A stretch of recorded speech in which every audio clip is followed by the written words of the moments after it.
Bueno, parece ser que el internet, no sé si me escuchan, hizo de las suyas hoy. Bueno, puede ser que sea también por compartir pantalla el material que les estaba señalando. Algunas personas decían que no se veía. Entonces vamos a darle continuidad, sí, si les parece desde esta forma, sí. Yo igual seguiré el material y después lo compartiré. Las personas interesadas, si lo quieren tener, lo pueden disfrutar. ¿Sí? Entonces, como les decía, la intención también es entender el paradigma de la conducta. ¿Sí? El paradigma de la conducta, antes de que se cortara la transmisión, les decía que toda conducta podríamos asociarla a una acción. ¿Sí? Es todo lo que hacemos.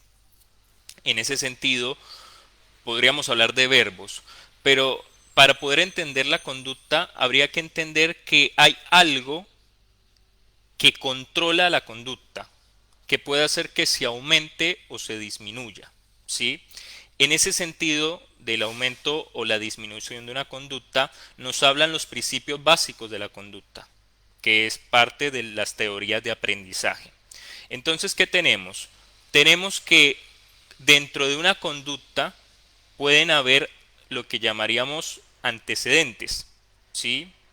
Antecedentes, ¿qué sería? Es todo lo que viene antes de la aparición de una determinada conducta.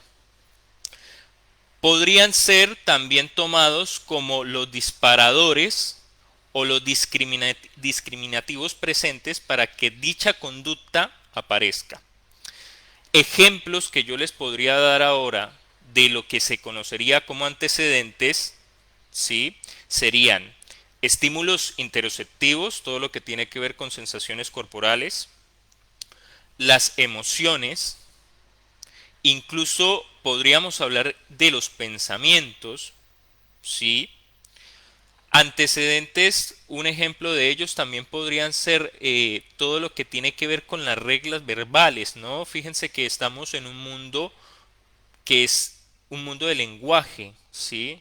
El lenguaje nos hace ser, nos constituye y dentro de nuestra parte cultural y social el lenguaje es algo primordial.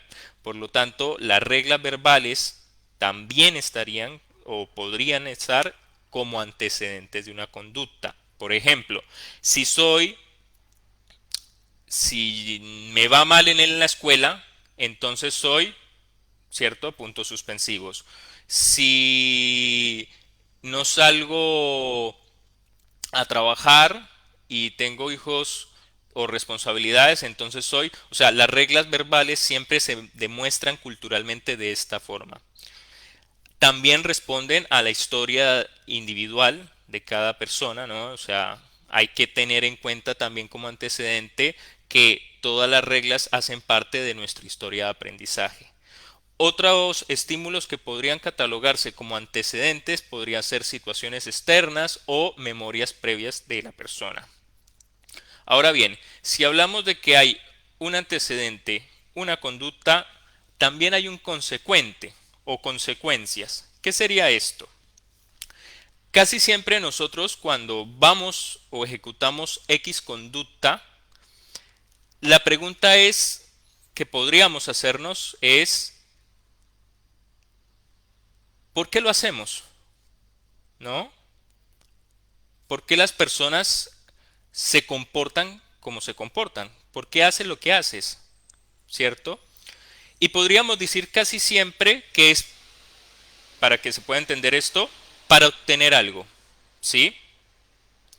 Entonces, en este sentido, las consecuencias es todo lo que podrías obtener cuando ejecutas X conducta.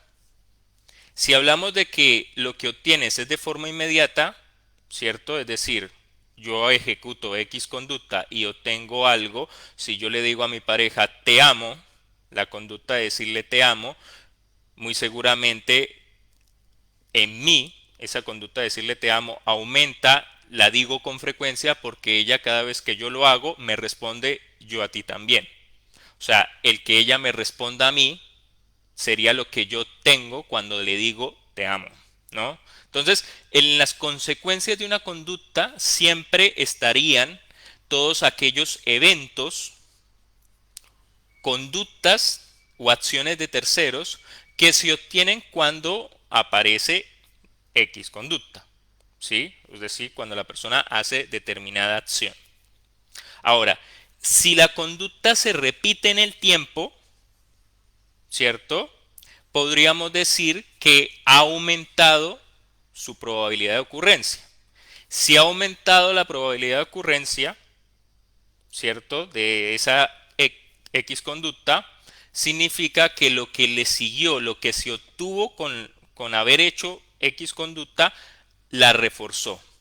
Es muy común usar esta palabra del refuerzo en ambientes escolares también, se entiende bastante fácil este ejemplo. Si Pepito, la maestra pregunta a la clase, ¿cuánto es? No sé, 5 por 8, Pepito responde y una vez Pepito le da la respuesta correcta, la maestra lo felicita, le dice, muy bien Pepito, lo refuerza, muy seguramente Pepito, la próxima vez que la maestra le pregunte algo, pues Pepito va a responder.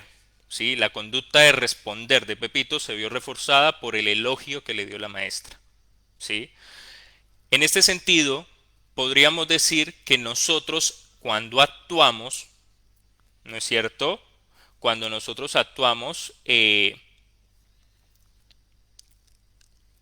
podríamos obtener o cosas tangibles o atención. ¿Sí? No siempre lo que se obtiene es atención. Ojo con esto. A veces podemos obtener otro tipo de cosas que lo vamos a ver cuando estemos hablando de conductas, las CASIS, las conductas autolesivas sin intención suicida. ¿Sí? Ahora bien, en ese sentido, podríamos decir que, bueno, la atención, ¿quién no quiere atención? Siempre buscamos de alguna manera obtener algo.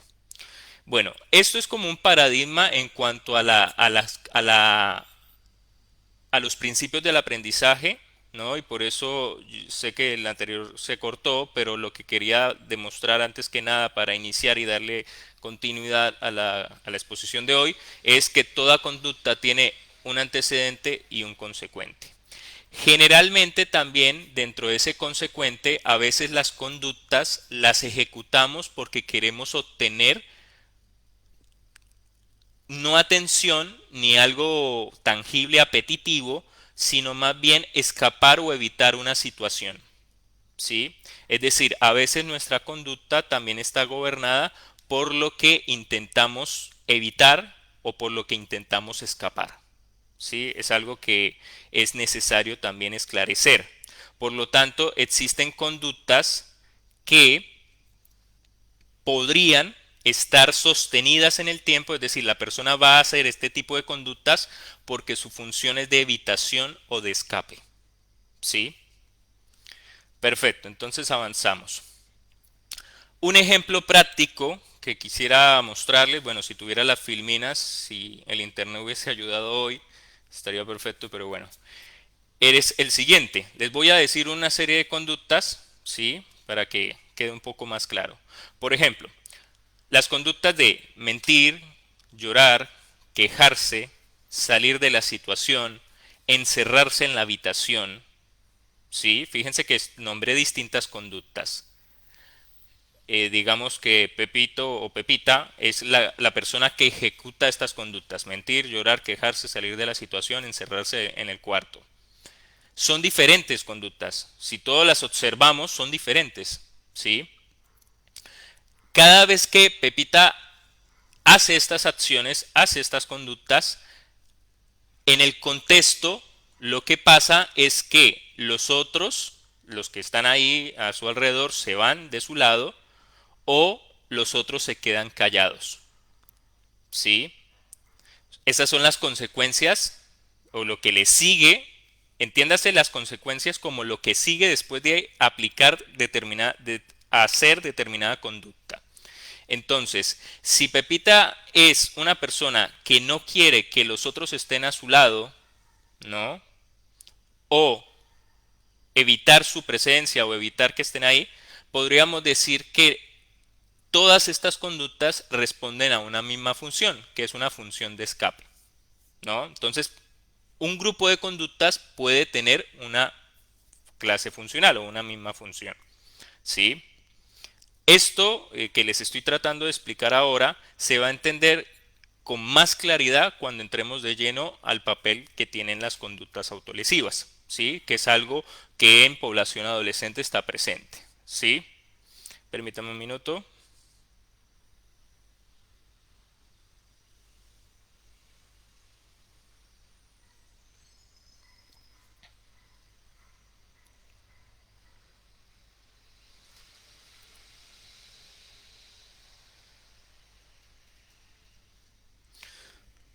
Bueno, les quería traer un ejemplo como aplicado, ¿sí? En relación a la conducta, ¿sí?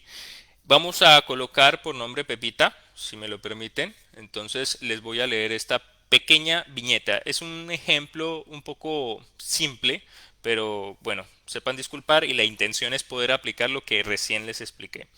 Primero, Pepita vuelve de la universidad desconsolada llorando porque está viviendo situaciones de acoso, insulto e incluso tocamiento de sus partes íntimas por parte de un grupo de compañeros de su misma facultad. Al llegar a casa y contarle a su abuela, ella vive solo con su abuela, esta cuestiona la veracidad de su relato y añade que quizás es por su forma de vestir. Pepita va a su habitación y se corta. La abuela la encuentra, se corta, me refiero a la práctica del cutting, y cuando la ve que se cortó, ahora sí la abuela la consuela, la mima y por ende Pepita se siente reconfortada. Fíjense que aquí la conducta que Pepita tuvo de cortarse, en realidad antes de aparecer, tuvo una serie de eventos antecedentes. O sea, ya habían pasado otra serie de conductas o eventos como los que ya mencioné en este caso particular. Fíjense, insultos, acoso por parte de otras personas, de terceros. Aparte, Pepita llegaba de la facultad a la casa, ¿no? A contarle a su abuela, es decir, ahí ya podríamos hablar de una ejecución de distintas conductas. Podríamos decir también que dentro de lo que Pepita sentía, ¿no? Estaba también la respuesta emocional, ¿sí? Entonces, en ese sentido, Pepita, ¿no? No era una única conducta, no era la única conducta de cortarse. Venía una serie de conductas previas, venía una serie de eventos antecedentes, ¿no? Cuando Pepita llega al hogar a contarle a la abuela, ¿no? Todo esto que le pasó, esta situación aberrante, ¿esta qué hace? Cuestiona su veracidad y añade que quizás es por su forma de vestir, o sea, añade un juicio de valor. Con esto podríamos decir que la conducta de hablar del problema que tenía Pepita, hablar del problema a su abuela, se vio castigada, no se vio reforzada, y cuando Pepita, ante todo este cúmulo de tensión, de malestar, sube a su habitación y encuentra en la conducta de cortarse una forma de escape o evitación, ahí la abuela al verla le da lo que ella en principio buscaba de ella, que era la atención, ¿no? Entonces fíjense que no podemos de una forma muy simple hacer un análisis de algo tan complejo, ¿sí? Casi siempre muchas conductas catalogadas como conductas autolesivas en realidad se presentan en un escenario donde ya ha habido un control antecedente, es decir, donde ya han habido una serie de conductas o eventos anteriores. Y también esa misma conducta va a ser reforzada o castigada por lo que le suceda inmediatamente después. ¿Sí? Muy bien. En ese sentido, podríamos ya entrar de lleno a hablar del comportamiento suicida. ¿Sí? Permítame.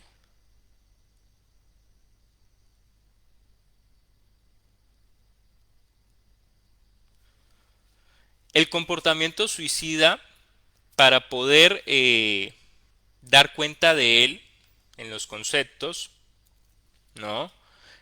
Podríamos hablar de varios conceptos. Primero, ideación suicida, plan suicida, intento suicida y obviamente suicidio consumado, ¿sí? Si hablamos de que existe conducta suicida, estamos hablando de que es un proceso que conlleva un conjunto de conductas, ¿no? Hay un conjunto de conductas que indican que la persona busca quitarse la vida, ¿no?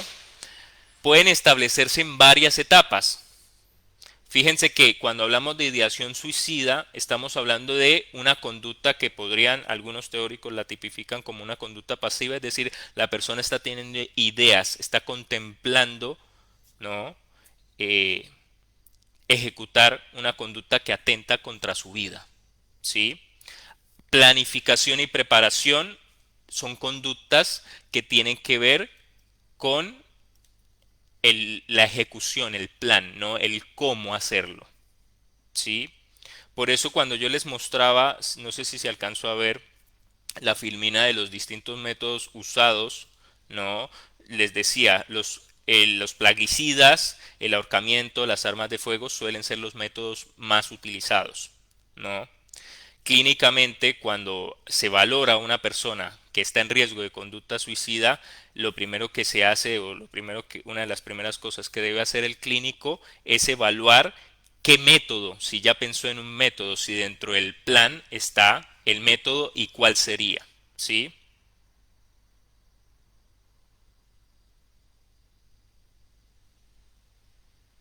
Permítame un minuto.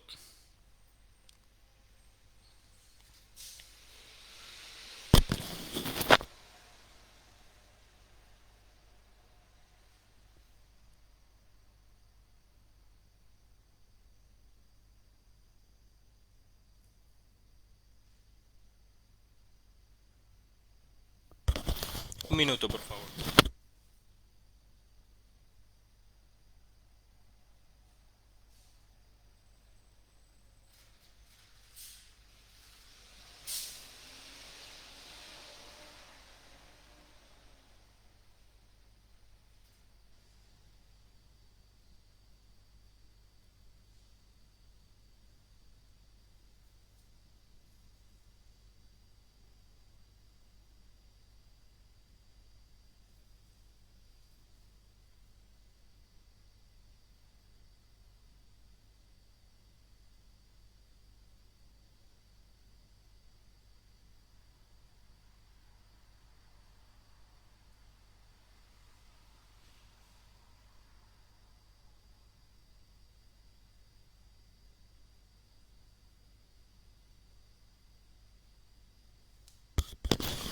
Bueno, disculpen la interrupción. Muy bien, entonces, dentro de lo que sería la conducta suicida, pues tenemos estas definiciones, ¿sí? Ahora bien,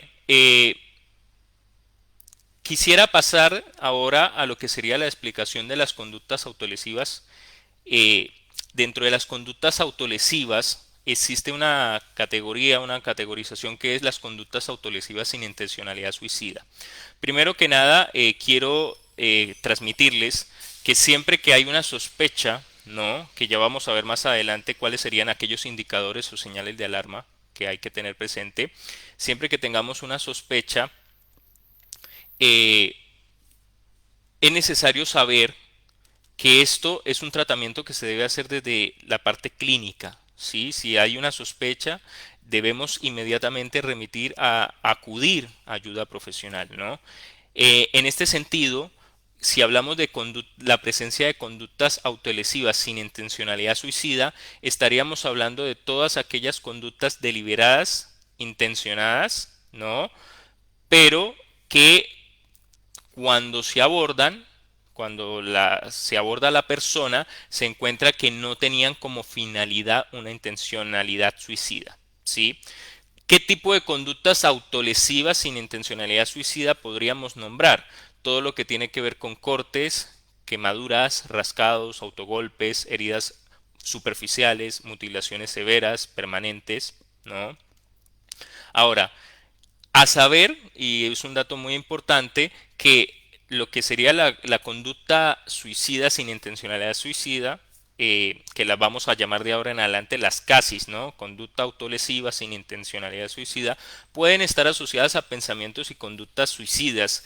Siempre casi entre el 55 al 85% de los pacientes que tienen conductas autolesivas informan de ello. Las autolesiones se asocian a un aumento de que la persona pueda llevar a cabo un intento suicida, ¿sí? Que sería un factor de riesgo. La persona en riesgo de suicidio ha estado, es otro punto a tener muy en cuenta, si la persona que ha tenido conductas autolesivas ha estado en contacto cercano con alguien que ya lo haya intentado o haya consumado el suicidio, ¿no? Otro punto a tener muy en cuenta es si expresó ideas de suicidio, ¿sí? Si ya ha tenido intentos previos, ¿no? O, como les decía hace un momento, si ha presentado casis, pero solo con la intencionalidad de autolesionarse, ¿sí? Eso también es un factor de riesgo, ¿no? Hay algo que deben saber también y es que dentro de lo profesional, ¿no? Desde lo clínico, debemos tener muy en cuenta desde lo clínico, desde la psicología clínica, y es que hay un gran debate, ¿no? Porque cuando se evalúan las conductas autolesivas, en los adultos siempre se evalúa la intencionalidad, ¿no? Si hay o no hay intencionalidad. Pero hay muchos autores que están proponiendo que sí o sí en la adolescencia, siempre que estemos hablando de una conducta autolesiva letal, siempre se debe trabajar y abordar sin importar si la persona refiere o no si tuvo la intención suicida, si tuvo intencionalidad suicida. Sí, eso es como un debate, un dato ahí de color que quería transmitirles. Ahora, podríamos tomar a la conducta autolesiva, ¿cierto? Que es algo que en la población adolescente se ve, se presencia, ¿no? Que está la presencia de esto, de las conductas autolesivas, como un intento de autorregulación, ¿sí? Eh, Les decía hace un momento, cuando hablamos del análisis aplicado de la conducta, una conducta no ocurre porque sí. Tampoco estamos diciendo que se trate de una mera cuestión de causa y efecto. No, para nada. No se trata de una cuestión de causa y efecto, no es algo mecanicista. Estamos hablando de que hay factores que pueden estar presentes y que pueden afectar en la probabilidad de ocurrencia de determinada conducta, ¿sí? En ese sentido, cuando decimos que una conducta autolesiva tiene una posible función de autorregulación, acuérdense del ejemplo que les comentaba, ¿no? El de Pepita. En ese ejemplo, la conducta de cortarse era porque Pepita ya había experimentado y había transicionado una serie de eventos anteriores, ¿no? Un antecedente. Entonces, fíjense que en este sentido podríamos decir que cuando existen eh, podría decirse una alta sensibilidad a los estímulos, una alta reactividad emocional, pues ahí en ese sentido una conducta autolesiva puede funcionar como una forma de autorregulación. Puede también una conducta autolesiva utilizarse como un intento para parar sentimientos y pensamientos desagradables, ¿sí? También, por otra parte, tiene esto de la conducta autolesiva, tiene el componente adicional de que activa el sistema de cuidado. Fíjense que en el ejemplo que les daba, ya la abuela no tuvo la misma conducta, ¿no? De castigar, de no brindar atención. Todo lo contrario, le brindó atención, le dio otra serie de conductas, ¿no? Que a la larga eso es lo que termina reforzando la conducta en cuestión. Entonces podríamos decir que una conducta lesiva, funcionalmente hablando, a corto plazo parece que funciona, ¿sí? Pero a mediano plazo no. Empezando porque una conducta autolesiva tiene que también evaluarse en el grado de letalidad que tenga, ¿no? Eh, a corto plazo funciona porque la persona puede conseguir con esto regular, podría ser una escalada emocional, ¿sí? La respuesta emocional de alta intensidad puede ser una forma de regular esto que hablábamos, pensamientos y sentimientos desagradables, ¿no? Pero a mediano y largo plazo no es una conducta efectiva, ¿no? Otra cuestión que podemos tener en cuenta es que genera una sensación de control, ¿no? Ante la imposibilidad de controlar el entorno, lo que le está sucediendo, las autolesiones pueden parecer una forma de control, ¿sí? Bueno, factores de riesgo asociados a las autolesiones. Hay que tener en cuenta muchos factores que poco a poco los vamos a ir desglosando. Primero, si ya la persona tuvo autolesiones previas, ¿no? Si ha tenido conductas o intentos suicidas anteriores, problemas psicológicos, obviamente si ha habido las situaciones vitales estresantes, ¿no? Sentimientos de desesperanza también. Y hay algo que vamos a explicar en un momentito que tiene que ver con el ambiente invalidante. ¿Sí? Saber también que estamos hablando de una etapa de la vida donde estamos hablando de un desarrollo de la madurez individual, ¿sí? Repito, hay cambios biológicos, cambios psicológicos y cambios sociales, ¿no? Hay una maduración cerebral, hay un neurodesarrollo también, hay también todo lo que tiene que ver el componente psicológico, que podríamos hablar de autogestión a efectos o estímulos estresores, desarrollo de la regulación emocional y afectiva, control de la impulsividad, perdón, y formación de la identidad. Y cambios sociales son todos los procesos que tienen relación con la autonomía de relaciones personales, ¿no? De independencia y de identidad también. Eh, Algunas señales de alarma a las que hay que atender. En la filmina que les iba a mostrar, está catalogada por grupos, ¿no? Entonces les voy a ir diciendo. Tenemos dentro de los grupos A las señales físicas, señales conductuales, señales emocionales y señales contextuales. Algo que antes de seguir con las señales de alarma, sí quisiera decirles que ninguna conducta en una persona puede ser evaluada sin el contexto. Todas las conductas deben ser evaluadas contextualizadamente, ¿sí? En ese sentido, las señales de alarma de tipo físico que podríamos encontrar, que serían señales de alarma, serían cicatrices o marcas de quemaduras en brazos, piernas, abdomen, cortes o quemaduras frescas, ¿no? O informes frecuentes de daño accidental, ¿no? Tuve un accidente, no, esto fue porque me golpeé, esto fue porque, etcétera, etcétera. Las señales de alarma de tipo conductual podríamos evidenciar el uso de quizás ropa inadecuada para el tiempo que hace, ¿no? Fíjense que ahora con estas temperaturas tan altas, ¿no? Entonces una persona que está totalmente con capucha, ¿no? Eh, con el abrigo, ¿no? Eh, Pueden usar ciertas vestimentas como para ocultar si la persona realiza el cutting, ¿no? Que el cutting es esta práctica de las autolesiones de corte, impulsividad en su conducta, comportamientos impulsivos, cambio del comportamiento constante, ¿no? Abandono de actividades regulares o rutinarias, ¿no? Y quizás que la persona busca más estar tiempo a solas, más de lo habitual. Desde lo emocional podemos encontrar señales de alarma para dificultades, perdón, para regular las emociones, cambios bruscos del estado del ánimo, sentimientos de desesperanza, impotencia, inutilidad y obviamente expresión de ideas de suicidio. Y en los contextuales, todo lo que tiene que ver con eventos vitales significativos, como pueden ser rupturas familiares, discusiones, enfados con amigos, peleas de pareja, rupturas de pareja, cambios en lo que tiene que ver con lo académico, estamos en una etapa totalmente escolarizada, ¿no? Y dificultades interpersonales o signos de bullying, ¿sí?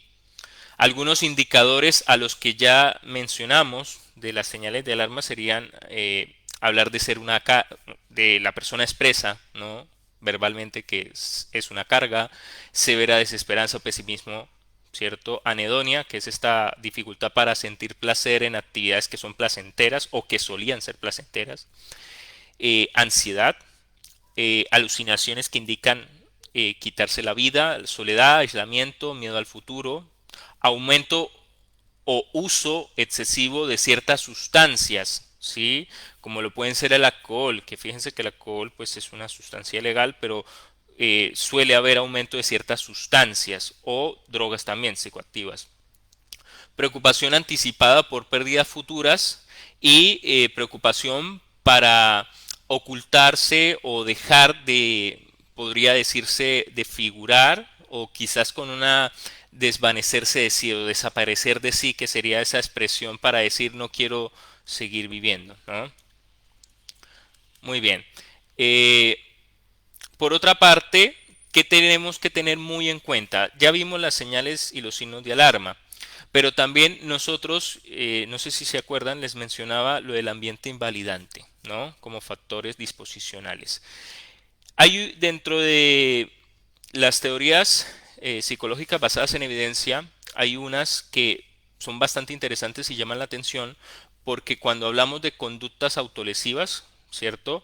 Estamos hablando de que la aparición de una conducta va a estar determinada por varios factores, ¿sí?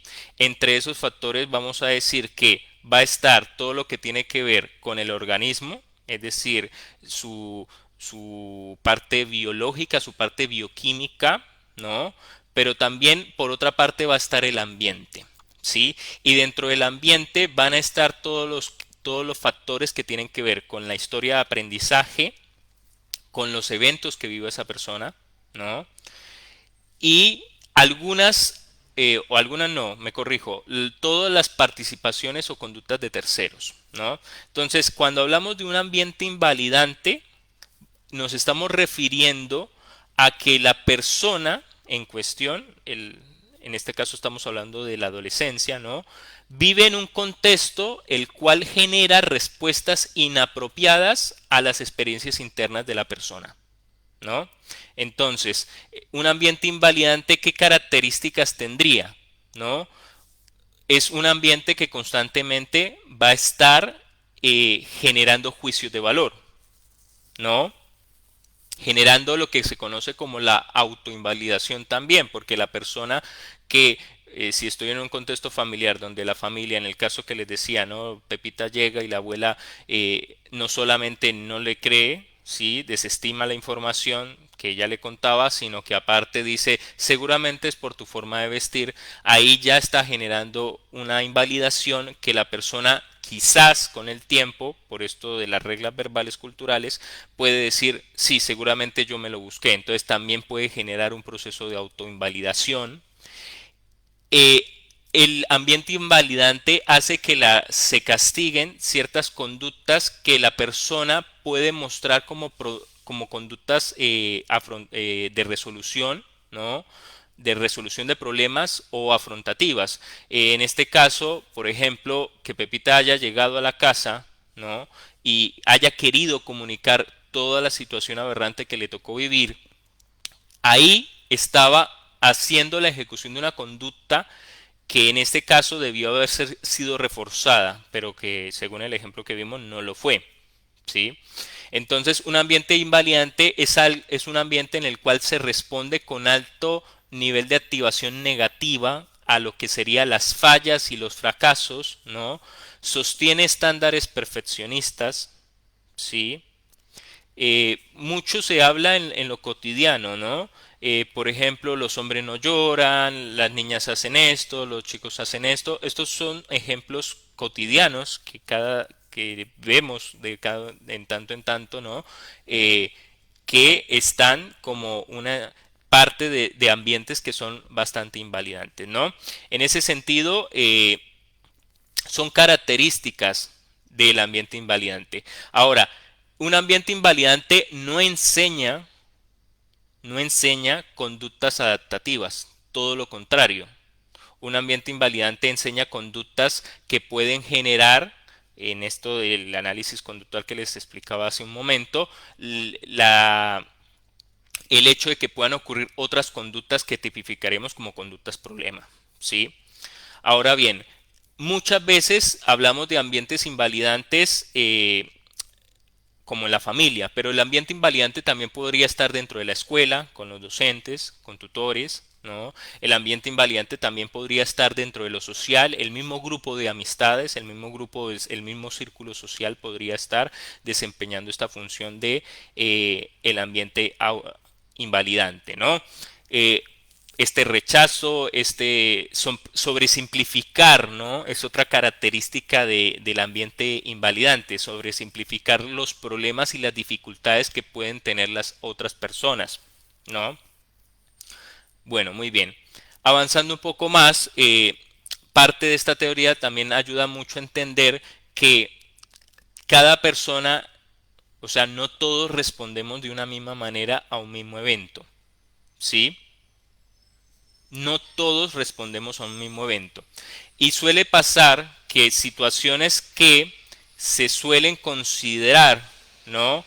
Como situaciones, pero a mí también me pasó lo mismo y yo no me puse a llorar, o a mí también me pasó lo mismo y yo no me puse así como vos, ¿cierto? Sos una pendeja o un boludo o una boluda, etcétera, etcétera. Este tipo de situaciones, ¿no? Hacen que obviamente son características propias de un ambiente invalidante y también no tienen en cuenta que hay un concepto que la teoría psicológica clínica habla, que habla de la vulnerabilidad emocional. Y es que no todos reaccionamos de la misma manera ante los mismos eventos. ¿Sí? Hay una modulación emocional que tiene que ver con las dificultades que podemos tener tanto en el control de las reacciones como de la regulación emocional, ¿sí? Entonces, en ese sentido, las personas dentro de la vulnerabilidad emocional se plantea que hay personas que cumplen con tres características, ¿sí? Primero, que tienen alta sensibilidad a distintos estímulos, ¿sí? Segundo, que tienen alta reactividad emocional, es decir, son sensibles y aparte de esto tienen alta reactividad emocional. Y tercero, que hay un lento retorno a la calma, ¿sí? En este caso que estamos hablando de la vulnerabilidad emocional, podríamos hablar de un concepto que ahorita pues no voy a profundizar mucho, pero que tiene que ver con la desregulación emocional, ¿sí? Que es una teoría bastante interesante. Pero esto que estamos hablando es para entender un poco también que dentro de la población adolescente y en relación a la conducta suicida o la conducta autolesiva sin intención suicida también, estamos en medio de una serie de factores que no hay que perder de vista, ¿sí? Es un círculo o un ciclo, me corrijo, mejor utilicemos la palabra ciclo, es un ciclo en el cual una conducta está en medio de una serie de factores, por una parte disposicionales y por otra parte factores que aumentan la aparición de dicha conducta. ¿Sí? Muy bien. Avanzando un poco más, es necesario entender que el contexto escolar puede funcionar como agente protector. ¿Qué quiere decir que puede funcionar como agente protector? Si hablamos de la adolescencia, es claro y fundamental entender el papel activo que debe tener el contexto escolar. ¿Sí? Primeramente, ¿cómo puede funcionar un contexto escolar como agente protector? Primero que con la existencia de un protocolo de actuación en casos en los que se evidencie intento de suicidio o ideación suicida, ¿no? Que debe incluir estrategias de prevención, actuación y posvención. Más adelante les hablaré un poco de las distintas dinámicas que se están haciendo de intervención en salud mental, específicamente en Argentina, pero como dije en un principio, se están llevando a cabo en varias partes de América Latina. Segundo, tener conocimiento de dicha aplicación de protocolo y una revisión periódica, hacer campañas de sensibilización y orientación. Estos son los motivos por los cuales el contexto, ¿cierto? El contexto escolar sirve como agente protector. Tener líneas de apoyo accesibles en los casos de crisis y emergencias, ¿no? Formación adecuada por parte de los que integran la parte educativa, ¿no? No solamente docentes, estaríamos hablando de la comunidad educativa en general, ¿no? Entonces, en ese sentido, el contexto escolar es un agente protector, ¿sí? Debe serlo y debe ser desde un rol activo. Ahora, si estamos hablando que el contexto escolar es parte, ¿no? Activa, podemos decir también que es necesario hablar de un tema que es la identificación de aquellas personas que podríamos considerar vulnerables, ¿sí? Es decir, dentro de la misma comunidad educativa podemos evidenciar que existen perfiles que pueden ser más propensos a tener conductas autolesivas o conductas suicidas que otras integrantes de la misma comunidad, ¿sí? O que podrían tener un mayor riesgo suicida en determinadas circunstancias, ¿no? Entonces, para esto de la identificación de cuáles serían esas personas más vulnerables en el contexto escolar, vamos a hablar de dos cosas. Por una parte vamos a hablar de lo que serían los factores de riesgo y por otra parte de los factores de protección, ¿sí? Entonces, dentro de los factores de riesgo, ¿cuáles tenemos? Son todos aquellos factores personales, sociales y contextuales en los que se incluyen, obviamente, el ambiente académico y escolar, ¿no? El riesgo de una conducta suicida aumenta en función del número de factores de riesgo. Fíjense que nosotros hablamos de varios factores, ¿sí? No solamente que están los factores personales como puede ser vulnerabilidad emocional, quizás un déficit de ciertas habilidades sociales o habilidades de resolución de problemas. Muchas veces, esto deben saberlo, la aparición de una idea suicida, ¿no? Una conducta con intención suicida responde a que existe un problema cuya persona no sabe resolver, ¿sí? Entonces la persona piensa, la solución es esto, ¿sí? Entonces ahí estaríamos hablando también de que existe un déficit de resolución de habilidades de resolución de problemas. Entonces es algo también a entender, pero fíjense que no debemos descuidar lo que sería factores de riesgo de tipo contextual, como podría ser problemas socioeconómicos, factores de riesgo de tipo social, donde están incluidos tanto la esfera familiar como la esfera, el círculo social que rodea a la persona, ¿sí? Y obviamente cualquier situación que se presente como un acontecimiento estresante específico, ¿sí?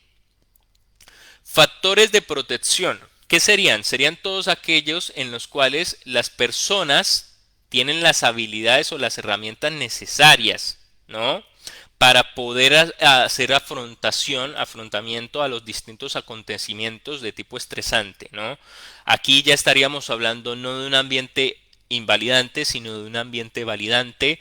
Estaríamos hablando de recursos que fomenten las habilidades sociales, que fomenten las habilidades de resolución de problemas, que fomenten las habilidades de afrontamiento, ¿no? Más o factores obviamente contextuales que también tendrían que ver con lo socioeconómico, con lo social familiar, ¿no? Entonces, todos estos factores de protección disminuyen la vulnerabilidad a problemas de salud mental.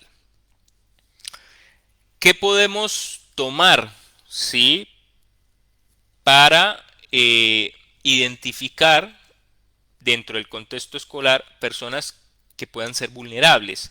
Por ejemplo, personas que presenten necesidades educativas, ¿no? Que tengan antecedentes de dificultades escolares, situaciones socioeconómicas de riesgo, como precariedad laboral, trabajos no cualificados, ¿no? Estamos hablando de la etapa de adolescencia, ¿sí? La adolescencia, o sea, ya estaríamos hablando de otras variables como el trabajo, relaciones laborales no legales, ¿no? Rechazo por condiciones de raza, lugar de procedencia, género, orientación sexual, estatus socioeconómico, sería otro, ¿no? Eh, También tenemos familias desestructuradas, antecedentes de violencia y abusos, consumos problemáticos, acontecimientos traumáticos, ¿no? Personas cercanas, incluso no tienen que ser familiares o allegados, personas que con los cuales esta persona haya tenido contacto de que X persona realizó un suicidio, ¿no? Por eso mismo también dentro de la ley los medios de comunicación masivo se rigen bajo un lineamiento de ley de cómo transmitir cuando suceden muertes por suicidio, ¿no? Conductas agresivas o impulsivas, ¿no? Que generan desestabilidad en el grupo o en la comunidad educativa. Ausencia o escasa habilidades de resolución de problemas, importantísimo. Baja tolerancia a la frustración, malestar emocional, ¿no? Y obviamente también no debemos olvidar el acceso a métodos de alta letalidad, ¿sí? En su contraparte, pues, ¿qué tenemos? Los factores de protección. Y dentro de los factores de protección será tener un buen respaldo y apoyo, estabilidad social y familiar, relaciones personales cercanas y satisfactorias, habilidades sociales y resolución de problemas, habilidades para la respuesta y regulación emocional, ¿no? Autoestima, para trabajar las habilidades de comunicación, estrategias de afrontamiento, ¿sí? Actitudes y valores, y bueno, y obviamente todo lo que tenga que ver con los pilares vitales de la persona, salud, ocio, familia, amigos, ¿no? Bueno, algunas ideas que quizás podríamos tener si estamos ante la presencia, ¿no? De un caso de personas vulnerables en un ambiente escolar. Primero, tratar de la persona que está haciendo, que está presente ahí. Si estás dentro de un ámbito educativo y te encuentras con personas que pueden ser proclives a tener una conducta suicida, ¿no? O ideación suicida. Tratar de mantener la calma, siempre tomar una actitud de apoyo, comunicar, esto lo vamos a ver más adelante, que dentro de las estrategias de salud mental es también la comunidad tiene que hacerse partícipe, ¿sí? Apropiarse de, de la problemática. Una actitud de escucha, diálogo y comprensión que tiene que tener como condición evitar los juicios de valor, ¿no? Empatizar con las emociones, tener en cuenta eh, la sensación o la percepción de la otra persona, favorecer una conversación con tiempo, ¿sí? Si la situación no es crítica, no es de alta urgencia, hay que favorecer una conversación, ¿no? Eh, Quizás ahondar un poco en lo que le preocupa a esa persona, ¿no? ¿Cuál es el problema que quizás se está viendo por el cual ha optado por tener este tipo de conductas o ideaciones, ¿no? Entonces, eso también es un punto a tener en cuenta. ¿Y qué no hacer? Nunca hacerlo. No, está prohibido. No hablar de la autolesión de la persona, por ejemplo, de una forma como scratch, ¿no? Delante de todo el grupo, así. Eso es un tema que se debe tratar con sumo cuidado. Eh, Quizás decir y hacer, colocar a la persona en evidencia, ¿no? A eso me refiero, colocar a la persona en evidencia y como hacer un debate sobre lo que hizo, lo que se evidenció, exigirle que muestre, ¿no? Por ejemplo, si la persona ha hecho casis o cutting o ha practicado el cutting, entonces exigirle, muéstrame cómo está el corte, muéstrame lo que hiciste, qué pasó, por qué lo hiciste, ¿no? Aparte de castigar, enjuiciar, ¿no? Otra cosa que no se debe hacer es, por ejemplo, la prohibición, prohibir la conducta, ¿no? No hagas eso, ¿no? Y hacerle, por ejemplo, hacerle prométeme que no vas a volver a hacer esto, ¿no? O sea, así de esta manera imperativa. O generar sentimientos de culpa o decir, porque lo haces, mira que tu familia hace lo mejor por vos, etcétera, etcétera. Eso es algo que no se debe hacer. Bueno, algunos de los mitos, ¿sí? Que podemos, ya para ir cerrando, hablar en relación al suicidio adolescente. Entonces voy a hablarles primero de lo que sería la ficción, ¿sí? Y por otra parte les diría su contraparte que es la realidad. La ficción sería, las personas que hablan de suicidio no cometen suicidio. Entonces, perdón, las personas que hablan de suicidio cometen suicidio. Entonces, la realidad es que la mayoría eh, de las personas que han tenido este tipo de conductas o así, la verdad que o sea, no por hablar de suicidio tú vas a generar conducta suicida, ¿sí? Eh, los, otra que podríamos tomar como ficción o mito es los suicidas tienen toda la intención de morir. La mayoría, la realidad sería que la mayoría de ellos eso nos puede tomarse como una verdad.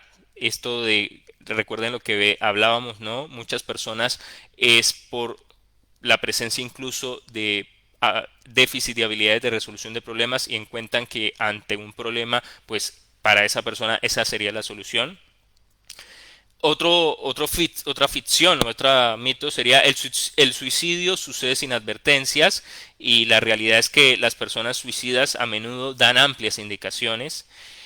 Otro de los mitos o de las ficciones sería que la mejoría después de una crisis significa que el riesgo suicida se ha superado. Lo que nos muestra la investigación es que muchos suicidios ocurren en el periodo de mejoría, ¿sí? Cuando la persona tiene toda la energía y la voluntad para convertir los pensamientos de desesperación en actos destructivos. No todos los suicidios pueden prevenirse, sería la ficción, ¿sí? Y bueno, la mayoría es prevenible, ¿sí? O sea, esa sería la realidad. Y una vez que una persona comete conducta suicida, lo es para siempre. En la realidad es que los pensamientos suicidas pueden regresar, pero no por esto podemos decir que la persona que cometió conductas autolesivas o quizás autolesivas sin intención suicida o quizás autolesivas con intención suicida vayan a ser de forma permanente, ¿no? Esa sería como la realidad con la que nos encontramos. Bueno, y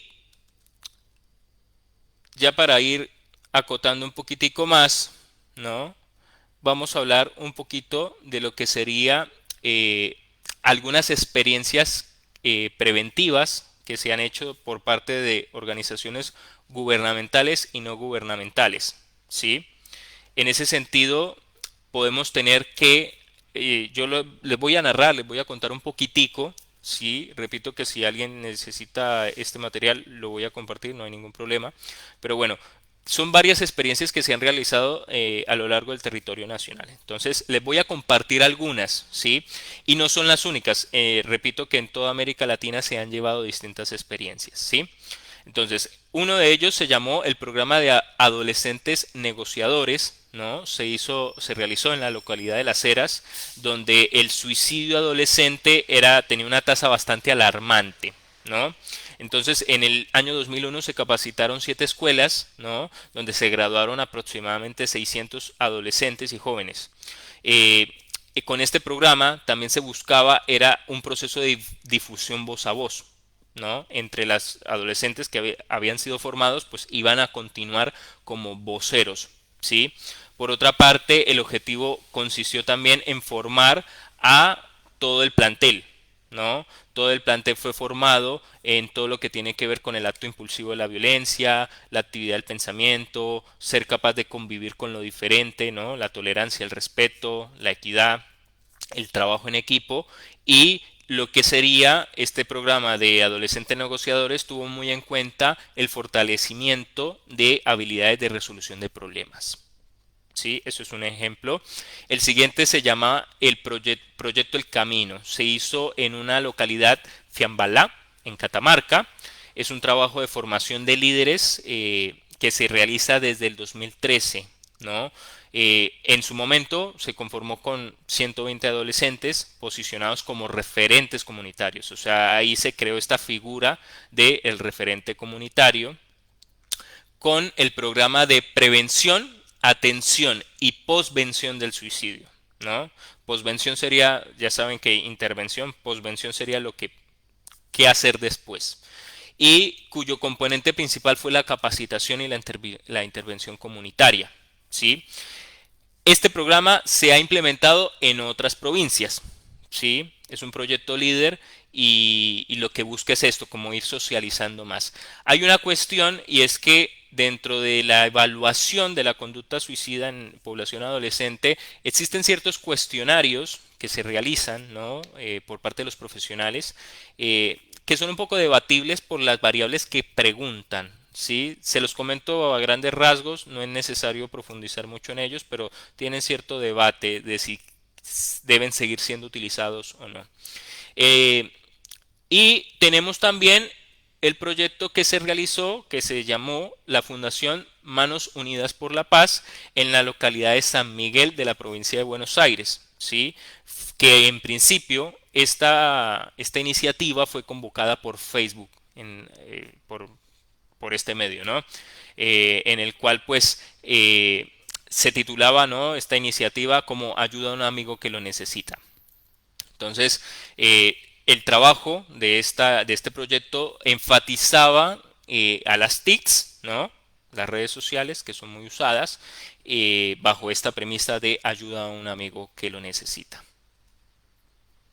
Bueno, yo creo que ya esta es lo que quería compartirles. Sí, agradecer nuevamente la invitación que me realizó el Centro Psicosocial Argentino. Sí, les pido disculpas por las fallas técnicas ahí que nos juega el internet a veces, pero bueno, cualquier cosa se pueden contactar por el mismo medio, los mismos datos que el mail que estaba en cuestión, al formulario del que se inscribieron, o en el Centro Psicosocial Argentino está el número de WhatsApp también, para solicitar pues lo que algunas personas veo que preguntaron en el chat, ¿no?, que estaba en relación a certificado de asistencia y otras cosas, también pueden solicitar eh, lo que es el material, ¿sí? Bueno, y agradecerles también a todas las personas que se unieron a este live, a este vivo, ¿no?, que fueron 100 personas. Entonces, nada, agradecerles. Esto queda grabado y pues posteriormente compartido en el grupo, ¿sí? Para las personas que no pudieron conectarse, quédense tranquilas que lo van a poder ver por diferido, ¿sí? Van a tener, por esta falla técnica que se presentó, dos vivos publicados en el grupo, uno que pues presentará las filminas iniciales y este que fue la continuidad, ¿sí? Dentro del material también está la bibliografía por si les interesa profundizar en esta temática. Porque lo que hicimos hoy fue, voy a decirlo así, fue un brochazo. Es una temática que daría para hablar más y más tiempo, ¿no? Entonces, nada. No siendo más, agradecerles y bueno, nos veríamos en una próxima oportunidad. Muchas gracias a todos y a todas y a todos.